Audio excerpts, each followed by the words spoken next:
शिमला नगर निगम चुनावों को लेकर नामांकन प्रक्रिया शुरू। ढोल नगाड़ों के साथ नामांकन भरने पहुंचे भाजपा के उम्मीदवार। वहीं चुनाव को लेकर भाजपा में बगावत। आरती चौहान ने इंजन घर से भरा आजाद उम्मीदवार नामांकन। सोलन कांग्रेस के जिलाध्यक्ष शिव कुमार ने सांसद सुरेश कश्यप पर कसे तंज। बोले, सांसद के रूप में सुरेश कश्यप लोकतंत्र पर बोझ। अपने सांसद कार्यकाल में जनता की समस्याओं पर नहीं दे पाए हैं ध्यान। छात्रों की समस्याओं को लेकर एबीवीपी करेगा आंदोलन। कुल्लू डीसी के माध्यम से विश्वविद्यालय प्रबंधन को भेजा ज्ञापन। छात्रों की समस्याओं का जल्द समाधान नहीं हुआ तो छात्र संगठन उतरेगा सड़कों पर। और हर घर तिरंगा मुहिम के तहत घरों पर लगाए गए तिरंगे को अभी तक नहीं उतारा। राष्ट्रध्वज के अपमान पर एडवोकेट सुशील शर्मा ने लोगों को किया सचेत। ससमान तिरंगे को उतारने की लोगों से की अपील। नमस्कार, आप देख रहे हैं HP 24/7। मैं हूं आपके साथ परी शर्मा। शुरुआत करते हैं सूबे के मुख्य से। शिमला में सशक्त नारी सम्मान समारोह का आयोजन किया गया। कार्यक्रम में मुख्यमंत्री सुखविंदर सिंह सुक्खू ने शिरकत की और नारियों को सम्मानित किया। मुख्यमंत्री ने कहा कि महिलाएं समाज का अभिन्न अंग है और राज्य सरकार राज्य की महिलाओं के कल्याण और उत्थान के लिए प्रतिबद्ध है। महिलाओं को लाभ पहुंचाने के लिए सरकार ने कई योजनाएं शुरू की। शिमला में आयोजित हुए सशक्त नारी सम्मान समारोह में मुख्यमंत्री ने 12 महिलाओं को सम्मानित किया। मुख्यमंत्री सुखविंदर सिंह सुक्खू ने कहा कि महिलाओं ने विभिन्न क्षेत्रों में उत्कृष्ट कार्य किए हैं और राज्य का नाम रोशन करने में महत्वपूर्ण भूमिका निभाई है, चाहे वह मीडिया हो, खेल, विज्ञान, शिक्षा, रक्षा, प्रशासनिक या कोई अन्य क्षेत्र हो। मुख्यमंत्री ने कहा कि महिलाओं ने पुरुषों की बराबरी करते हुए राज्य के विकास में समान रूप से योगदान दिया है। वर्तमान संदर्भ में मीडिया की भूमिका पर बोलते हुए मुख्यमंत्री ने कहा कि मीडिया हमारे जीवन में बहुत महत्वपूर्ण भूमिका निभाता है। हम दिन प्रतिदिन की खबरों पर नजर रखकर लगातार खुद को शिक्षित करते हैं। यह लोगों की शिकायतों से संबंधित दिन प्रतिदिन के मुद्दों को उठाने के अलावा वर्तमान मामलों और दुनिया में चल रही हर चीज में अपडेट करने में मदद करता है। इन प्रेरणादायक नारियों से हम सब लोग प्रेरणा लेते हैं। मेरा मानना है कि जो भावना है काम करने की वो दिल से होनी चाहिए और भावना जब दिल में पैदा होती है और फिर हम समाज सेवा को अपना काम मान लेते हैं तो निश्चित तौर पर उस काम करने में आनंद आता है। मैं उन सभी महिलाओं को जिन्होंने अपने अपने क्षेत्र में नाम कमाया है, मैं आपकी भावनाओं का तो सम्मान करता हूं, आपकी भावनाओं को खरीद नहीं सकता, लेकिन एक प्रोत्साहन राशि हमारी सरकार की तरफ से बनती है। मैं सभी महिलाओं को 50-50 हजार रुपया शिमला नगर निगम चुनावों को लेकर नामांकन प्रक्रिया शुरू हो गई है। 13 अप्रैल को जहां किसी भी उम्मीदवार ने अपना नामांकन पत्र दाखिल नहीं किया, वहीं आज काफी तादाद में भाजपा के उम्मीदवार ढोल नगाड़ों के साथ अपना नामांकन पत्र दाखिल करने के लिए उपायुक्त कार्यालय पहुंचे। शिमला शहरी के अलावा ग्रामीण और कसुम्पटी विधानसभा क्षेत्र से भाजपा उम्मीदवार नामांकन भरने के लिए पहुंचे। पूर्व मंत्री सुरेश भारद्वाज शिमला नगर निगम चुनाव जीतने का दावा कर रहे हैं। उन्होंने कहा कि पूर्व सरकार ने शिमला शहर में काफी विकास कार्य किए। स्मार्ट सिटी के तहत शहर में ओवरब्रिज लगाने के साथ साथ नालों का चैनलाइजेशन करने और नई दुकानें बनाने के साथ ही शिमला शहर में पानी की समस्या को दूर भी करने का ऐलान किया था और साथ ही कोल डैम से पानी की परियोजना का कार्य भी शुरू किया गया। उन्होंने कांग्रेस पर निशाना साधा है और साथ ही यह भी कहा कि विधानसभा चुनाव में महिलाओं को 1500 देने का वादा किया था, लेकिन महिलाओं को 1500 नहीं मिल रहा। केंद्र से पूरा पैसा जो है 500 करोड़ यहाँ के लिए मिलेगा। वोट इकट्ठे करके यहाँ वोट बना दिए थोक में, और इन्होंने जो है वो साथ ही साथ जो कानून बदला और आपने जो है वो रोस्टर जो है वो उसका सिस्टम बदल दिया। ये तो संविधान की अवहेलना है। आप महिलाएं जो जनरल से लड़ेंगी उनके लिए लोएस्ट परसेंटेज ऑफ वुमेन देखी जाएगी और जो SC वर्ग से लड़ेंगी उनके लिए हाईएस्ट होगा। ऐसा कभी एक कैटेगरी के लिए रिजर्वेशन होता है, 2 सेट नहीं होते हैं। तो सारा जो है वो इलीगल काम इसलिए करें कि किसी तरह से हम इस चुनाव को जीत जाएं, क्योंकि ताजी सरकार बनी है तो उसमें जो है वो जीतना जरूरी है। अब वो चाहे मुख्यमंत्री जी हैं, उप मुख्यमंत्री जी हैं, एक हमारे CPS हैं सुंदर ठाकुर जी, ऐसे ही अलका लांबा जी यहाँ पर जो है वो 3-4 महीने घूमती रही और वो जोर जोर से घोषणा करती थी हम 1500 महिला को देंगे, 1500 महिला को देंगे। ये सारी हमने तो महिलाएं जो है खड़ी की हैं इस बार चुनाव में। ये पूछेंगे सारे कांग्रेस के लोगों से कि भाई वो 1500 दो, हमारे को भी, हर एक को 1500 देना है ना। सांगटी से भाजपा उम्मीदवार कमल ठाकुर ने कहा कि काफी लंबे समय से चुनाव को लेकर तैयारियों में जुटे थे और सांगटी की जनता उनके साथ है। इस बार फिर से भाजपा यहां से जीत दर्ज करेगी। पूर्व की भाजपा सरकार और निगम में शिमला के सभी वार्डों में काफी विकास कार्य किए हुए हैं। उन्होंने कांग्रेस पर निशाना साधा और कहा कि विधानसभा चुनाव में कांग्रेस झूठ बोलकर सत्ता में वापसी की है। महिलाओं को 1500 देने का वादा किया था, लेकिन 4 महीने बीत जाने के बाद भी महिलाओं को 1500 नहीं मिल पा रहे। देखिए, मैं भारतीय जनता पार्टी से वार्ड नंबर 24 सांगटी से लड़ रहा हूँ और हमारी तैयारी आज से नहीं है। हम काफ़ी समय से उस क्षेत्र में संघर्ष कर रहे हैं। आज जहाँ तक बात है कि सरकार कांग्रेस पार्टी की है, लेकिन जिस तरह झूठ बोल करके सत्ता में आई, तो जब हम लोगों से मिल रहे हैं तो उनका एकमात्र कहना है कि ऐसी झूठी सरकार हमने आज से पहले कभी भविष्य में नहीं देखी। चाहे बात महिलाओं को 1500 देने की बात हो, तो सबसे ज़्यादा रिजाइनमेंट है वो महिलाओं के अंदर आ रहा है। महिलाएं कह रही हैं कि हमसे 1500 का वादा किया, दिया कुछ नहीं। और जहां बिजली के रेट बढ़े और जहां पर जो है डीजल के दाम 3 रुपये सरकार ने आते ही बढ़ा दिए, तो लोगों में बहुत ज़्यादा रिजाइनमेंट है।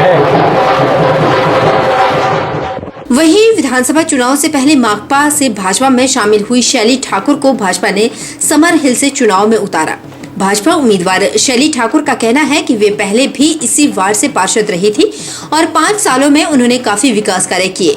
इस बार फिर से वे चुनाव लड़ने जा रही है और उम्मीद है कि समर हिल की जनता उन पर फिर से विश्वास जताएगी और फिर जीत कर नगर निगम में पहुंचेगी।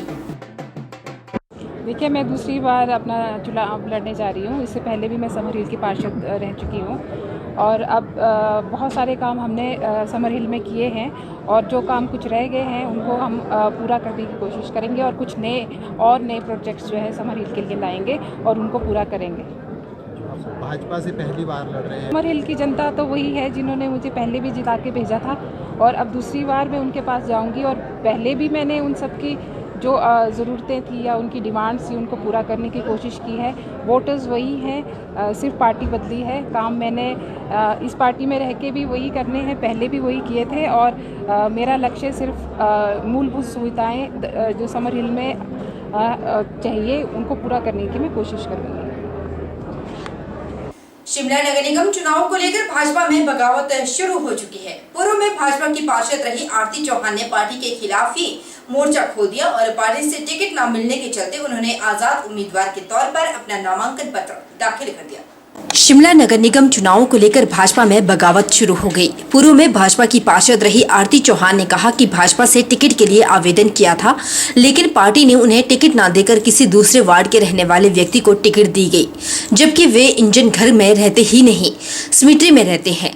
इस वार्ड में उन्होंने काफी विकास कार्य करवाए हैं, करोड़ों के काम किए। इसके बावजूद पार्टी ने उनका टिकट काटा, जबकि अन्य वार्डों में पार्टी ने पूर्व 6 पार्षदों को टिकट दिए और उनका टिकट काट दिया, जिसके चलते आजाद उम्मीदवार के रूप में चुनाव लड़ने जा रही हैं। उन्होंने कहा कि वार्ड की जनता ही उन्हें चुनाव लड़ने के लिए कह रही है, जनता के कहने पर ही चुनाव लड़ रहे हैं। इस बार जो मेरा वार्ड नंबर 18 इंजन घर है, पार्टी का कहना है वो एक ओपन वार्ड से आया है, महिला के लिए वार्ड नहीं है। लेकिन ऐसे कई वार्ड थे जहाँ पे ओपन वार्ड था, लेकिन वहाँ पे भी 6 महिलाओं को टिकट दिया, सिर्फ 2 का काटा गया, मेरा और किमी सूद मैडम का। तो हमने 5 साल बहुत कार्य किया, बहुत काम किए, लेकिन अब मैं यहाँ पे जो चुनाव आज इंडिपेंडेंट लड़ा है, ये मैं पब्लिक के लिए लड़ रही हूँ। इंजन घर की जनता चाहती है कि मैं एक बार फिर मैदान में आऊँ, क्योंकि मेरे साथ पब्लिक है, तो मैं पब्लिक डोमेन में आके ये चुनाव लड़ रही हूँ। और जहाँ तक भाजपा की बात है, जो उन्होंने वहाँ से कैंडिडेट दिए हैं, विकास थापटा जी, वो वहाँ रहते ही नहीं है, वो इंजन घर की बजाय सिमिट्री में उनका रेजिडेंस है। तो वहाँ पब्लिक चाहती है कि जो वहाँ का हो रेजिडेंट उसी को हो, क्योंकि वो अपने एनओसीज लेने या कुछ भी लेने कल को सिमिट्री नहीं जा सकती है। उनका कहना था कि जब वो सिमिट्री से हैं तो उन्हें सिमिट्री से ही चुनाव लड़ना चाहिए था।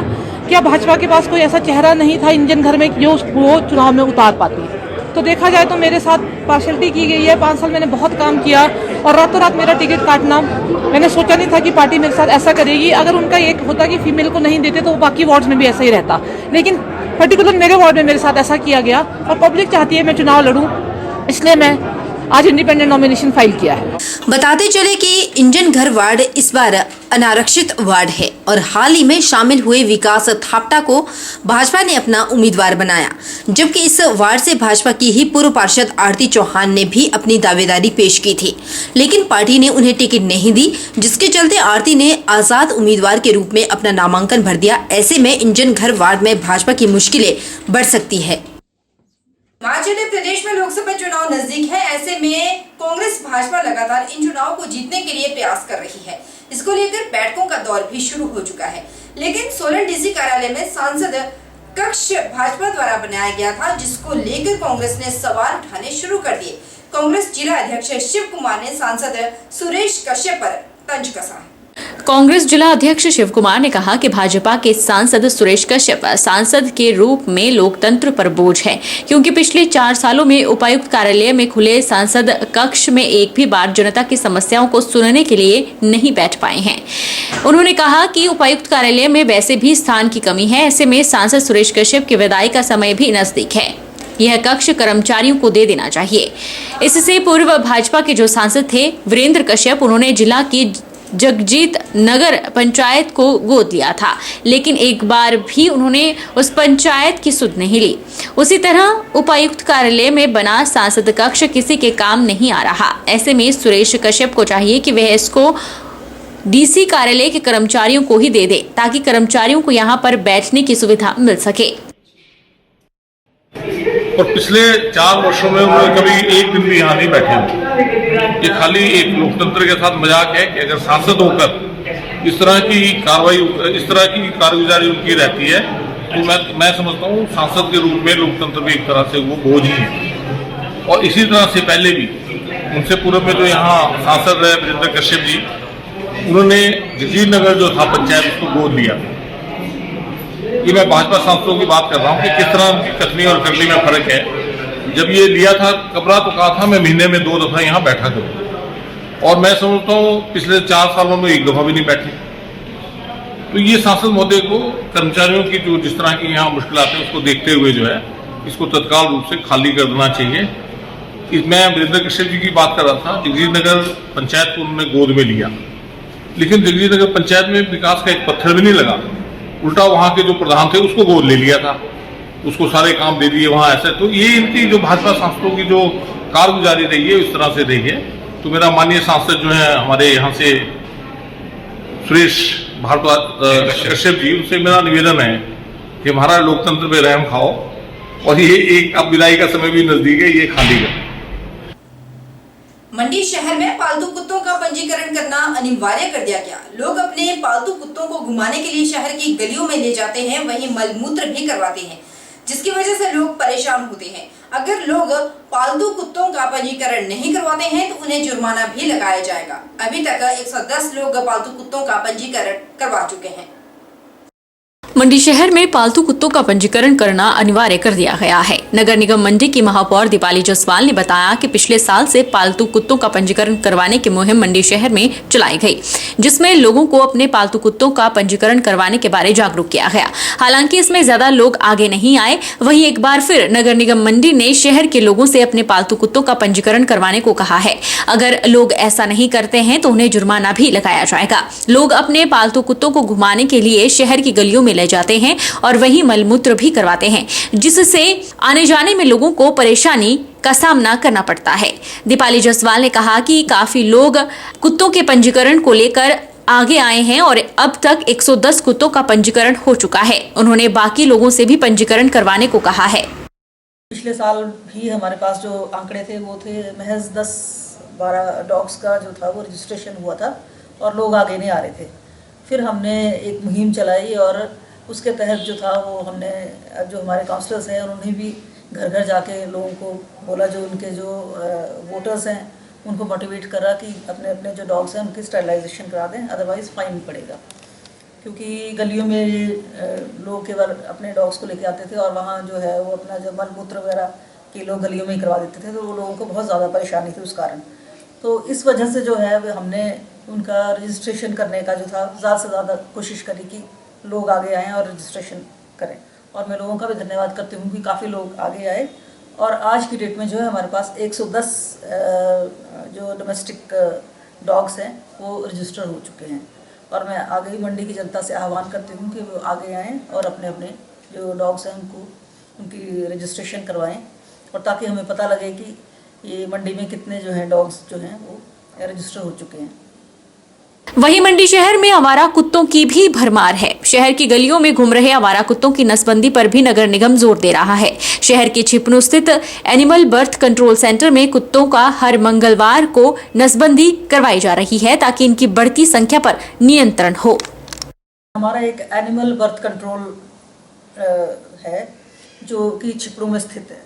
वहाँ पर जो डॉग्स हैं जो कि जिनका कोई बेली वायरस कोई नहीं है तो उनकी जो है वो स्टरलाइजेशन की जाती है और वहाँ पे वेटनरी डॉक्टर हर ट्यूसडे को आते हैं और हर मंगलवार को इनका जो है नसबंदी होती है और उनको स्टरलाइज किया जाता है ताकि आगे जो है उनके तादाद ना बढ़े, क्योंकि ये जानवर कई बार बहुत ज़्यादा हिंसक हो जाते हैं और बहुत ज़्यादा लोगों की कंप्लेंट्स आई कि ये लोग जो है लोगों को काट रहे हैं। इस कारण हमने जो इनका उपाय निकाला कि इनको जो है स्टरलाइजेशन की जाए इनकी, ताकि जो है जो बर्थ है वो कंट्रोल हो पाए। जिला बिलासपुर में आजकल ड्राइवर भर्ती चल रही है, जिसके चलते हमीरपुर डिवीजन में लगभग 4,500 पद ड्राइवरों के भरे जाने हैं। लगभग 45 से 46 दिन यह भर्ती चलेगी। इसमें पूरी पारदर्शिता बरती जा रही है। सीसीटीवी कैमरे जगह जगह पर लगाए गए हैं। जिला बिलासपुर में आजकल ड्राइवर भर्ती चल रही है, जिसके चलते हमीरपुर डिवीजन में लगभग 4500 पद ड्राइवरों के भरे जाने हैं। आरएम बिलासपुर जेएस चौधरी ने बताया कि हमीरपुर से डीएम ने दौरा किया है, इसके लिए ट्रैक तैयार किया गया है। उनके इंस्ट्रक्टर पहले गाड़ी चलाकर चेक कर चुके हैं और पूरा ट्रैक चेक किया गया है। हालांकि टेस्ट लेने से पहले भी अभ्यर्थियों के सामने ट्रैक पर गाड़ी चलाकर बताई जाती है। उन्होंने कहा कि लगभग 45 दिन तक यह भर्ती चलेगी और इसमें पूरी पारदर्शिता बरती जा रही है। लगभग 8 सीसीटीवी कैमरे जगह जगह पर लगाए गए हैं। रुकेंगे छोटे से ब्रेक के लिए।